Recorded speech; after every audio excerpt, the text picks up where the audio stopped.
અને હવે વાત કરીએ અમદાવાદની, જ્યાં મતદાન પૂર્વે ચાંપતા બંદોબસ્ત સાથે તડામાર તૈયારીઓ આરંભી દેવાઈ છે। આપણે કહી દઈએ કે આવતીકાલે રાજ્યભરમાં ખરાખરીનો જંગ જામવાનો છે, જે મુદ્દે તમામ શહેરોમાં ઇલેક્શનની તૈયારીઓ જોવા મળી રહી છે।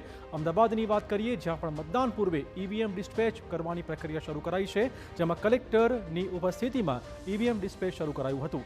મહત્વપૂર્ણ છે કે અમદાવાદમાં 16 જગ્યાએથી ઈવીએમ ડિસ્પેચ થઈ રહ્યા છે। આવતીકાલે અમદાવાદમાં મહાનગરપાલિકા, 3 નગરપાલિકા સહિત તાલુકા પંચાયત, જિલ્લા પંચાયતની ચૂંટણી યોજાશે, જેના પગલે અમદાવાદ જિલ્લામાં 6500થી વધુ મતદાન મથકોનું આયોજન કરાયું છે।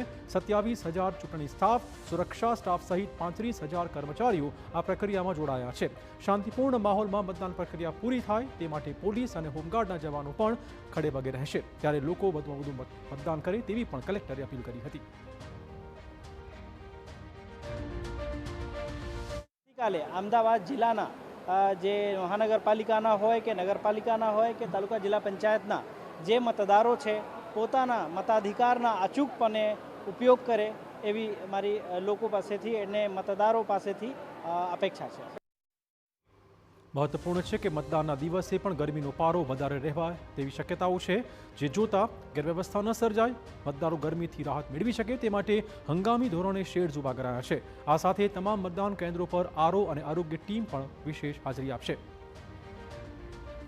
આવતીકાલે સ્થાનિક સ્વરાજ્યની ચૂંટણી માટે મતદાન થવાનું છે અને મતદાન પૂર્વે અલગ અલગ જે ઈવીએમ ડિસ્પેચ સેન્ટરો તૈયાર કરવામાં આવ્યા છે, ત્યાંથી હાલ ઈવીએમ ડિસ્પેચની પ્રક્રિયા થતી આપને જોવા મળી રહી છે। મહત્વનું છે કે અમદાવાદમાં 3 નગરપાલિકા, તાલુકા પંચાયત, જિલ્લા પંચાયત, મહાનગરપાલિકા સહિતની ચૂંટણીઓ માટે કુલ 16 ડિસ્પેચ સેન્ટર તૈયાર કરવામાં આવ્યા છે અને એ તમામ જગ્યાઓ પરથી અત્યારે હાલ ઈવીએમ ડિસ્પેચ કરવાની કામગીરી ચાલી રહી છે। કુલ 35000 કર્મચારીઓ અમદાવાદમાં આ પ્રક્રિયામાં જોડાવાના છે ને એ તમામ માટેથી અત્યારે હાલ ઈવીએમ ડિસ્પેચની પ્રક્રિયા થતી આપને જોવા મળી રહી છે। મહત્વની વાત એ છે કે આવતીકાલે સવારમાં લગભગ 7 કલાકથી મતદાનની પ્રક્રિયા હાથ ધરવામાં આવશે અને એ માટેની તમામ તૈયારીઓ પણ કરી દેવામાં આવી છે।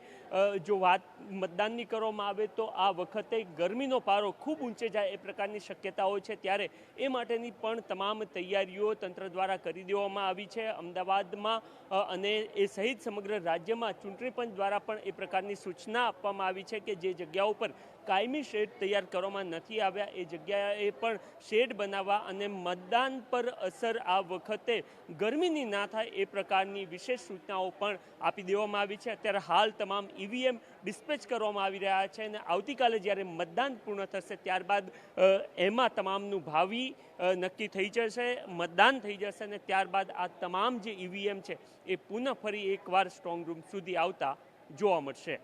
કેમેરામેન દીપક સેન સાથે નરેન્દ્ર રાઠોડ, TV9 અમદાવાદ।